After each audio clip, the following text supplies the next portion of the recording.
नमस्कार, आप देख रहे हैं आरपीडी न्यूज चैनल। बांसवाड़ा जिले की पंचायत समिति गढ़ी लैम्प सरेड़ी बड़ी के नवनिर्वाचित अध्यक्ष कचरूलाल पाटीदार से आरपीडी न्यूज टीम ने लैम्प्स के मुद्दों पर चर्चा करते हुए खास मुलाकात की। मुलाकात में अध्यक्ष चुने जाने पर किसानों का आभार व्यक्त करते हुए श्रीमान अध्यक्ष ने बताया कि लैम्प्स में किसानों को खाद बीज को लेकर आ रही समस्या का समाधान करना और किसान हितैषी योजनाओं को प्रत्येक किसान तक पहुंचाना प्रयास रहेगा। तो आइए जानते हैं आरपीडी न्यूज टीम खास मुलाकात में बिरबल कड़वा के साथ अध्यक्ष कचरूलाल पाटीदार के विचारों को। आरपीडी न्यूज से मैं बिरबल कड़वा और आज हम पहुंचे हैं लैम्प्स सरेड़ी बड़ी के अंदर। यहाँ जो नवनिर्वाचित अध्यक्ष हैं कचरूलाल जी पाटीदार वो हमारे साथ हैं और साथ में गांव के किसान हैं। गांव के लोगों ने इन्हें मान सम्मान दिया और यहाँ अध्यक्ष पद पर विराजमान हुए। अब इनसे बातचीत करते हैं कि इनके क्या मुद्दे हैं, किसानों के प्रति इनके क्या विचार है, तो जानते हैं ताजा हाल। सबसे पहले पाटीदार जी बहुत बहुत बधाई हो आपको सरेड़ी के अध्यक्ष बने। बधाई हो साहब आपको भी। जी जी, कैसा फील कर रहे हो, कैसा अनुभव कर रहे हो?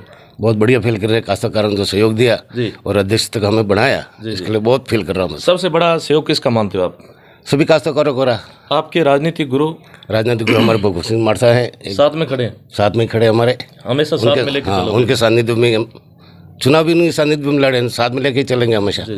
तो पहले भी किसी पद पे रहे हो या पहली बार सामाजिक सरोकार की भूमिका अदा कर रहे हो? पहले ओबीसी में अध्यक्ष रहा हूँ, ओबीसी पद पे। जी जी, ओबीसी भाजपा मंडल अध्यक्ष। जी जी, तो अब तो बीजेपी कांग्रेस सभी आपके साथ हैं? सभी मेरे साथ। या सिर्फ कांग्रेस बीजेपी वालों का ध्यान रखोगे? मेरे सब साथ, अभी बीजेपी हो चाहे कांग्रेस हो, मेरे लिए सब समान है। जी जी जी, तो क्या कहना चाहेंगे, क्या मुद्दे हैं, क्या एजेंडे हैं? पहला मुद्दा में किसानों का ये मुद्दा है। अभी वर्तमान में जो खाद और बीज की समस्या आई थी, जी जी, तो जहाँ तक हो सके खाद और बीज के लिए हम हमेशा तत्पर रहेंगे और पूरी सुविधा उपलब्ध कराएंगे। गुरुजी क्या कहना है, आपने यहाँ बोर्ड बनाया बीजेपी का और आपके चेले कहें या उनको आप कचरूलाल जी को आपने अध्यक्ष चुना है, कैसा फील कर रहे हो? मेरा तो मुख्य उद्देश्य यही था कि आज दिन तक हमारे करणपुर लैम्प्स सरेड़ी में करणपुर का को बहुत कोशिश करने, हर चुनाव में कोशिश करते थे और कभी गांव का अध्यक्ष नहीं बनने दिया हमारे करणपुर का। तो इस साल जो है वो पूरे प्लानिंग के साथ चुनाव लड़े और प्लानिंग के साथ चुनाव लड़के ये तय किया था कि सरेड़ी का अध्यक्ष जो है वो इस साल नहीं बनने दिया। सुनने में आया कि यहाँ काफ़ी इंटरेस्टेड थे चुनाव, काफ़ी इंटरेस्टेड चुनाव थे, काफ़ी टक्कर के चुनाव थे और टक्कर के चुनाव रहे और चुनावों में जो है वो एक तरफा सरेड़ी वाले चाहते थे कि नहीं हमारे गांव का बढ़ना चाहिए।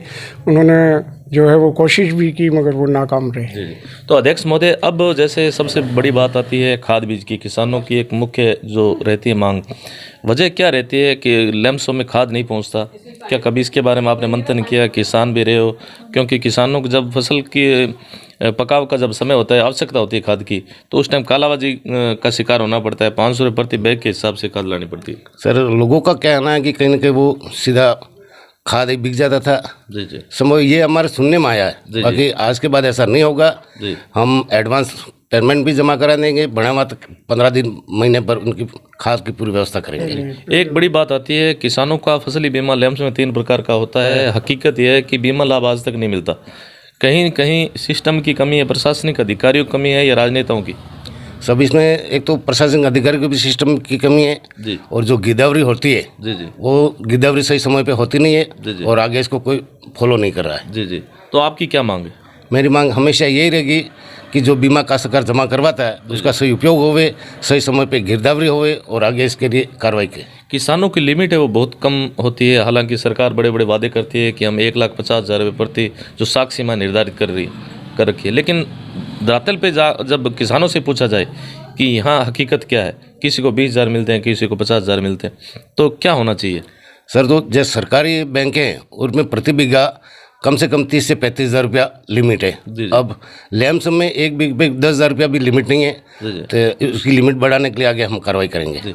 सर, अब की बार आपने बजट को नज़दीक से देखा होगा। कांग्रेस सरकार का बजट अपना अंतिम ये बजट स्तर था और उससे पहले जस्ट केंद्र का बजट आया। दोनों में कौन सा बजट अच्छा लगा आपको?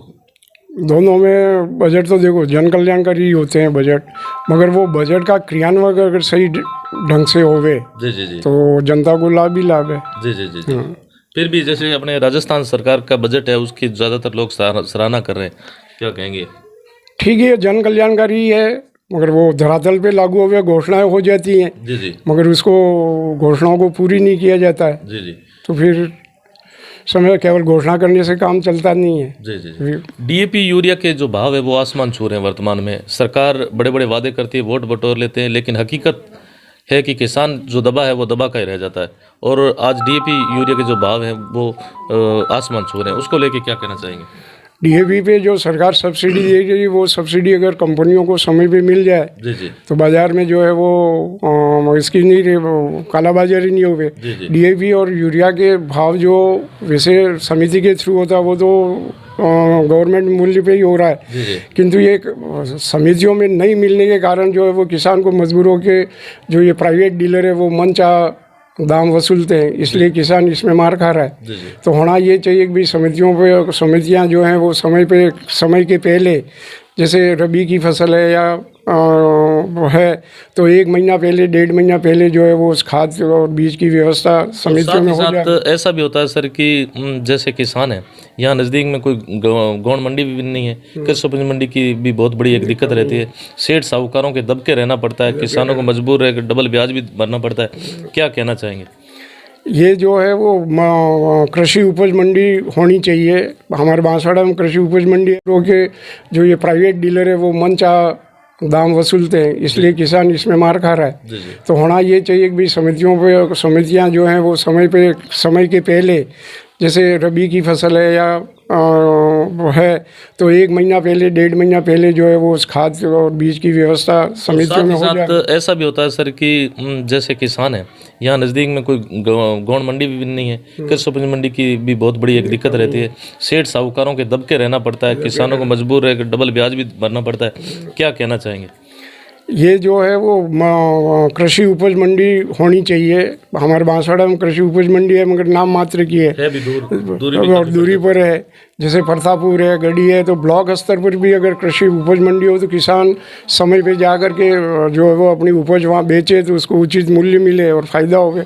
उस कारण से जो है वो मजबूर होकर के फिर काश्तकार को जो है वो इन महाजनों को जो है दुकानदारों को अनाज बेचना पड़ता है और उसमें उसका नुकसान होता है। तो सरकार को चाहिए कि भाई कृषि उपज मंडी जो है वो व्यवस्थित करे और कंटिन्यू जो है वो लगातार उसकी व्यवस्थाएं होवे तो किसान जो है वो वहाँ जा करके अपनी उपज बेच सके और उसको लाभ मिल सके। जी जी ये अध्यक्ष महोदय, प्रशासनिक कमी है। जी जी प्रशासनिक व्यवस्थाओं के कारण जो है वो किसान को जो नुकसान उठाना पड़ रहा है। आज डीएपी यूरिया बहुत लोग ज़्यादा डालते हैं, वजह है कि जागरूकता की कमी। तो ऑर्गेनिक खेती के बारे में बताएं कि ऑर्गेनिक खेती कितनी का आवश्यकता है? वैसे तो ये डीएपी यूरिया का ज़मीन का भी नुकसान हो रहा है। मेरा तो ये मानना है कि यदि सरकार अपने स्तर पे हर ग्राम से या पंचायत स्तर पे काश्तकारों को ट्रेनिंग दे और जैविक खाद के बारे में पूरा बताए कि उर्वरक कम करो और जैविक खाद का ज़्यादा उपयोग करें। जी जी क्षेत्र के लोग हैं, गांव के किसान हैं जिन्होंने आपको मान सम्मान दिया, क्या कहेंगे उनके लिए? मैं इसके लिए बहुत बहुत आभारी हूँ, मैं हमेशा उनकी सेवा में तत्पर रहूँगा। जी तो यह थी हमारी खास मुलाकात सरेड़ी बड़ी लैम्प्स के सभी जो किसान हैं, लैम्प्स के अध्यक्ष हैं, वो हमारे साथ थे, जिनका कहना है कि सरकार के द्वारा कोई भी योजना आती है उसका भरपूर लाभ हम प्रत्येक ग्रामवासी और प्रत्येक किसान तक पहुंचाने का हर संभव मदद करेंगे और प्रयास करते रहेंगे। धन्यवाद सर, आपने समय दिया, बहुत बहुत धन्यवाद। धन्यवाद आपको भी।